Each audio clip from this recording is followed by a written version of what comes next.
So this was the first SmackDown since Money in the Bank and the fallout of the Bloodline Civil War. Advertised for this show was the trial of the tribal chief. And so the show started off with these highlights from the Bloodline Civil War, and then the actual show, the Usos opened it. The fans were really singing their theme. Seems like this is common now in the WWE. Fans are starting to sing the wrestlers' themes more, just like how they sing Judas for Chris Jericho. They talked about beating Roman Reigns. And then Paul Heyman interrupted them. He came out with Solo Sikoa. He came to the ring, and as he was talking, Solo Sikoa actually took his mic and threw it out of the ring, and then Roman Reigns came out. The Usos actually showed some evidence, like a video package of Roman Reigns mistreating them. Roman Reigns says, "Hey, you showed me at my worst moments. I had to do that, and I did it for the family. But you know what? He's tired. He's done now for sacrificing so much, and he's done being tribal chief." So then he took out his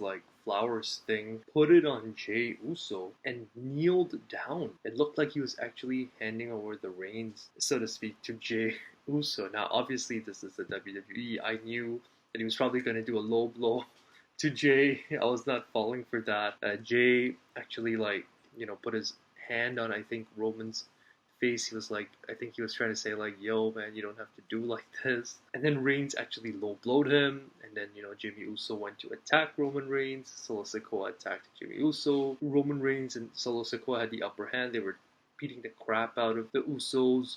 At one point, Jey Uso had his hands tied in between the ropes, and Solo Sikoa was holding his face, making him watch Roman Reigns absolutely destroy Jimmy Uso, put him through the commentary table, hit him with the steel steps. It was just brutal. So anyways, they laid out the Usos. Jimmy Uso had to be rushed to an ambulance. He was taken to an ambulance on a stretcher. Jey Uso followed him. We saw superstars from the locker room backstage watching the horrific incident. So yeah, that was the opening segment, and yeah, pretty heavy. I think they're trying to remove Jimmy Uso out of the at this point. I was thinking they were trying to remove Jimmy Uso out of the picture so that Jey Uso has a reason to challenge for the Universal title, right? Why should it be Jey and not Jimmy? Sure, Jey pinned Roman Reigns, but they're still a tag team, right? Why would Jey ditch Jimmy and go chase the undisputed Universal title? So they needed to create the storyline to get Jimmy out of the way. I think this definitely will pave for a SummerSlam match, as we'll see later on in the show. Then we had a US title match. Austin Theory successfully defeated Sheamus. Pretty Deadly came out during the match, and their interference helped cost Sheamus the title shot, or rather just that cost him the title, or rather the title match. Then we had Edge on the Grayson Waller effect.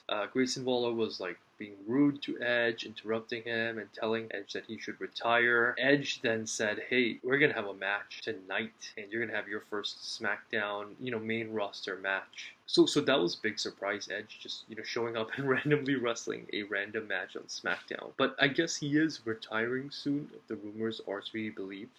This was Madison Square Garden. After all, it wasn't just some random, episode of SmackDown. It was held at MSG. I think Edge wanted to have one last match there. Looks like he is going to be hanging up his boots eventually. When SmackDown airs from Toronto next month, we then had a singles match. AJ Styles with Michin versus Karrion Kross with Scarlett Bordeaux. Michin tried to stop Scarlett from interfering at one point towards the end, and that allowed AJ to successfully beat Karrion. I feel like Karrion Kross, they just don't know what to do with him, and they're putting him in a feud with AJ Styles. It's just a random mid-card feud to keep. I think Karrion Kross really needs a change. He probably needs to shave his head bald again and get a little bit leaner and make a couple other changes, and then he could actually be a proper mid-card player. And AJ Styles, well, I hope eventually he gets another title shot. They really need to make AJ Styles get back into the main event scene, and because he's been out for a while and he only just returned and we haven't seen much of him. I really hope they can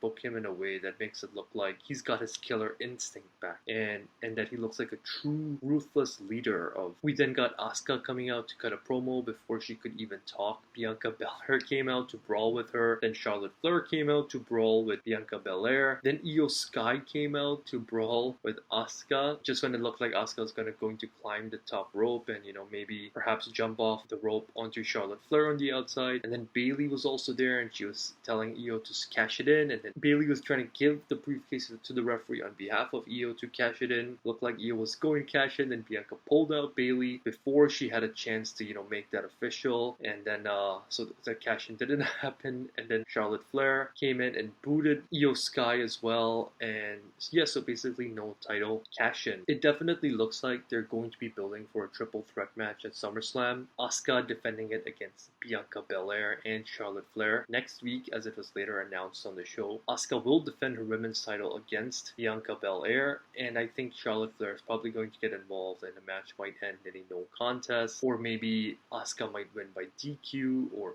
Bianca Belair might win by DQ. As for Io Sky and Bayley, it looks like there's still tension in the damage control. It wasn't displayed here tonight, but it looks like at some point they will finally have those two break up. It just might not be yet. Like they're trying to do some long-term storytelling here. They're planting some seeds of dissension, and then just making it look like everything's all right for a while. So then when the tension picks up pace once again, it's like, oh, this has been planned for a long time. It makes the story feel like it has more depth. Edge then took on Grayson Waller and won. And here's really interesting. So earlier in the in-ring segment, Edge told Grayson Waller, like, hey, you've made talked a lot of crap. Now you can either sink or swim. So then this match happened, and it was a good match. Edge could still go. He still got it. He beat Waller.